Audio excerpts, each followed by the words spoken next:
Curtis tuwang-tuwa sa bagong haircut ng kanyang anak na si Dalia. Dalia Amelie, cuteness overloaded. Ibinahagi ng 01 Story ang video ng anak ni Ann Curtis na si Dalia Amelie habang nagpapagupit. Sa video makikita si Dalia na may bagong haircut na may bangs ito. Makikita si Ann Curtis nakangiti na pinagmamasdan ang ginagawang paggugupit.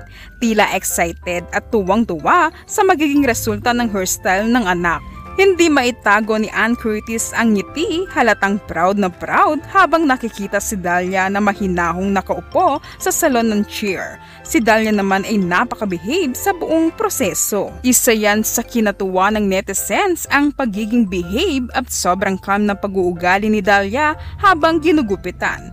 Hindi ito malikot, tahimik lang siyang naghihintay hanggang matapos ang kanyang haircut. Si Dalia ay napaka-cute na bata at lakas ng charm tulad ng kanyang mama Ann Curtis.